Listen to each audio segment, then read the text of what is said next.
Hi hello అందరికి నమస్తే.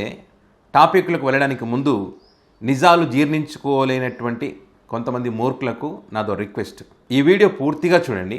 పూర్తిగా చూసిన తర్వాత నేను చెప్పిన దాంట్లో ఈ వీడియోలో ఏదైనా ఇది అబద్ధం అని మీరు అనుకుంటే కనుక దాని తగ్గ ఆధారాలు చూపించి కింద కామెంట్ బాక్స్లో కామెంట్ చేయండి. అంతేగాని ఆ నిజం జీర్ణించుకోలేక ముద్ర వేసేయద్దు. ఒక వీడి పేటీఎం బ్యాచ్ అనో లేకపోతే ఇంకోటి సుట్ కేసులు ముట్టినాయి అనేటువంటి పనికి మాలినటువంటి చెత్తవాగుడు వాగకండి. టాపిక్లోకి వెళ్దాం. కూటమి అధికారులకు వచ్చి 1 year అవుతుంది.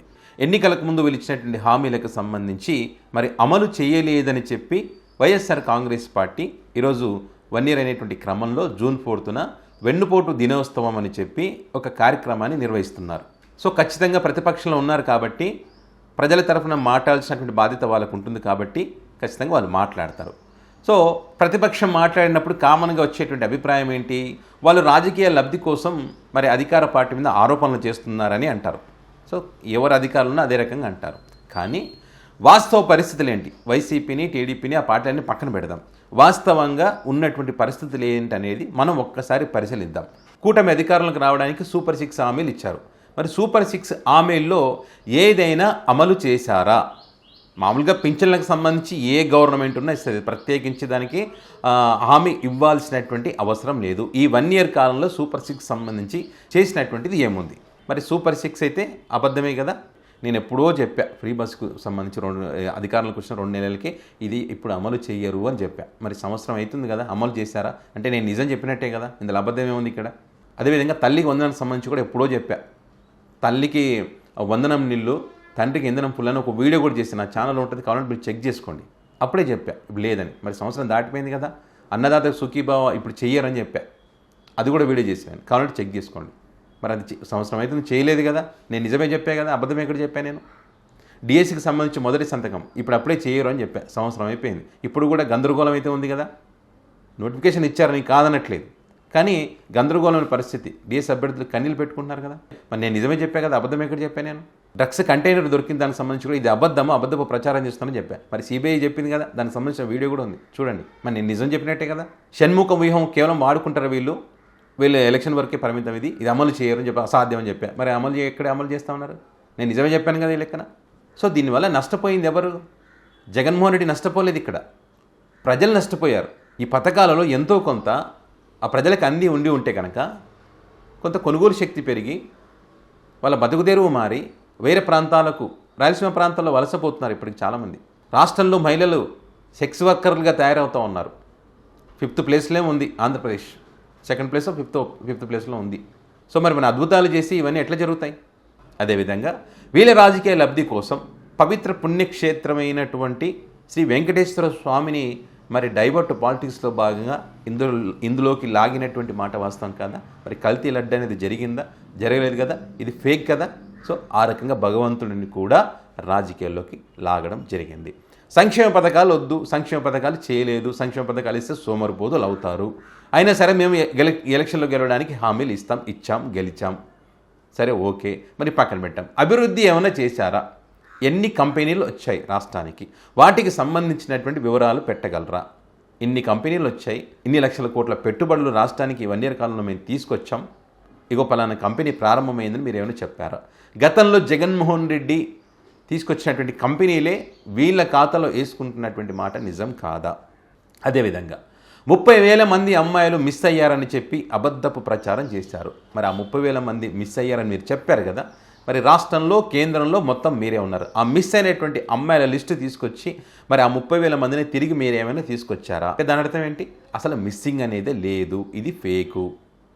అదేవిధంగా ఈ 5 సంవత్సరాల కాలంలో 20 లక్షల జాబులు మా టార్గెట్ మేము చేస్తామని చెప్పారు చిన్నబాబు గారు, పెద్దబాబు గారు. మరి ఆ లెక్కను చూస్తే ఇప్పుడు ఎన్ని సంవత్సరానికి ఎన్ని జాబులు రావాలి? 4 లక్షల జాబులు రావాలి. 4 లక్షల జాబులు వచ్చాయా? రాలేదు. దానికి సంబంధించి ఈ రకంగా ఇక్కడ జాబులు వచ్చాయని ఏమైనా మీ దగ్గర ఆధారాలు ఉంటే పెట్టండి. సంక్రాంతి పండుగ రాగానే, అంటే కూటమి అధికారులకు వచ్చినమ్మడే వచ్చే సంక్రాంతి పండుగ రోజు ప్రతి ఊరు కూడా రోడ్లతో తలతలలాడుతుందని చెప్పారు. మరి ఇప్పుడు సంక్రాంతి అయిపోయింది, దసరా పోయింది, ఉగాది పోయింది, అన్నీ పోయినాయి. మరి ఎక్కడైనా రోడ్లు వేశారా? మరి ఎన్ని వేల కిలోమీటర్ల రోడ్లు వేశారు, ఎంత ఖర్చు పెట్టారు, ఎక్కడెక్కడ వేశారు అనేది ఏమైనా మీ దగ్గర ఉంటే ఆధారం ఉంటే పెట్టండి. అదేవిధంగా జగన్మోహన్ రెడ్డి ఉన్నప్పుడు బీసీలను మోసం చేశారు అని చెప్పారు కదా, మేము వస్తే బీసీల చట్టం తీసుకొస్తామని చెప్పారు కదా. బీసీల చట్టం ఎంత అద్భుతంగా అమలు చేశారు. బీసీల చట్టం కోసం, బీసీల కోసం మీరు ఏమైనా చేశారా? చేస్తే చెప్పండి. రాయలసీమ ప్రాంతంలో బీసీల మీద దాడులు జరుగుతూ ఉన్నాయి.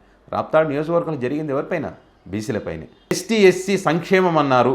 మరి ఆ ఎస్సీ ఎస్టీ సంక్షేమం చూస్తూ ఉన్నారా? చేస్తూ ఉన్నారా? వాటికి సంబంధించిన వివరాలుంటే పెట్టండి. క్షత్రియ సంక్షేమం అన్నారు, కాపు సంక్షేమం అన్నారు, మైనారిటీ సంక్షేమం అన్నారు. మరి ఎక్కడుంది? కాపు సామాజిక వర్గానికి సంబంధించి వాళ్ళు ఉద్యమం చేస్తే వాళ్ళ డిమాండ్ల కోసం అప్పుడు కేసు అయితే ఇప్పుడు మళ్ళీ దాన్ని తిరగదోడుతున్నామని చెప్పి మళ్ళీ ఉత్తర్వులు జారీ చేసి మళ్ళీ భయపడి మళ్ళీ అది విత్డ్రా చేసుకున్నటువంటి పరిస్థితి.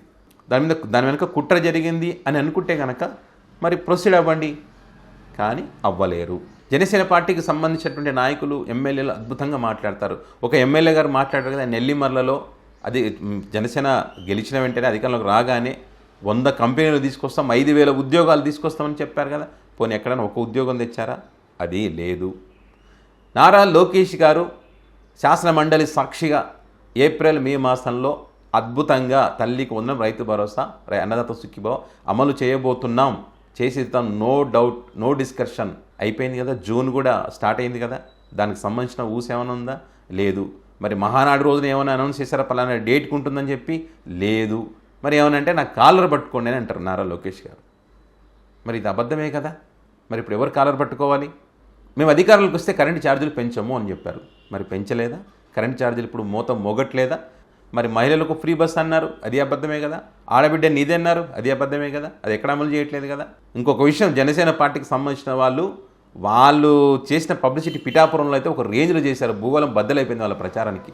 గెలిస్తే ప్రపంచం మొత్తం ఇటువైపు తిరిగి చూస్తుందని నిజంగానే తిరిగి చూస్తుంది వీళ్ళు చేసేటువంటి పనులకి. నియోజకవర్గంలో సీజ్ ద షిప్ అన్నారు, సీజ్ ద థియేటర్స్ అన్నారు, ఇప్పుడు సీజ్ ద రేషన్ వాహనాలు, వాలంటీర్ వ్యవస్థ రద్దు, రేషన్ వాహనాలు రద్దు, అన్నీ రద్దు చేసుకుంటూ పోతున్నారు. ప్రభుత్వ ఆస్తులు ప్రైవేట్ పరం. 3 నెలల్లోనే 3 తిరగడానికి హెలికాప్టర్లకు 19 కోట్ల ఖర్చు. గిరిజనులు కొంతమంది చెప్పులు ఇచ్చి పెద్ద పబ్లిసిటీ. సిబిఎస్ఈ సిలబస్ రద్దు, టోఫెల్ రద్దు, నాడు నేడు పథకం రద్దు, ఇంటింటికి వైద్య వాహనం రద్దు, ప్రతి నెల జీఎస్టీ మైనస్లో పడతా ఉంది, డ్రగ్స్ని కంట్రోల్ చేయలేకపోతున్నారు. రాష్ట్ర అప్పులకు సంబంధించి కూడా పెద్ద అబద్ధం. ఒకరు 10 లక్షల కోట్లు అంటారు, ఒకరు 5 లక్షల కోట్లు అంటారు, 9 లక్షల కోట్లు అంటారు. అక్కడ కేంద్రం చూస్తేనేమో అసలైన లెక్కలు చెప్తే 3 లక్షల కోట్లు అప్పు అని చెప్పి, 3.5 లక్షల కోట్లు అప్పు అని చెప్పి. ఇప్పుడు వీళ్ళ అధికారులకు వచ్చిన తర్వాత ఈ 1 year కాలంలో చేసింది ఏంటంటే 1,37,000 కోట్ల అప్పు చేశారు. మరి అప్పు చేసి ఏం చేశారా అంటే సంక్షేమ పథకాలు కూడా అమలు కాలేదు. ఇవి వాస్తవాలా కాదా? ఇట్లా చాలా ఉన్నాయి చెప్పుకుంటూ పోతే. మనం కామన్గా బాధ్యత కలిగినటువంటి వ్యక్తులుగా వీటి గురించి మనం మాట్లాడుకుంటే వాళ్ళు ఇచ్చిన దాంట్లో వాళ్ళు అమలు చేసింది ఏముంది, వాళ్ళు చెప్పినటువంటి అబద్ధాలు ఎన్ని, ప్రతిదీ అబద్ధం చెప్తూనే వచ్చారు కదా.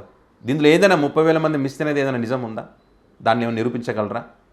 లేదు. మరి రేషన్ వాహనాలు రద్దు చేయడం వల్ల ఎంత ఇబ్బంది పడతా ఉన్నారో చూస్తూ ఉన్నాం కదా. దానివల్ల ఇది లాభమని నేను చెప్పగలరా? లేదు. కాపు సామాజిక వర్గాన్ని ఓట్లేండి అన్నాను కదా, దానివల్ల ఎవరికి లాభపడ్డారు?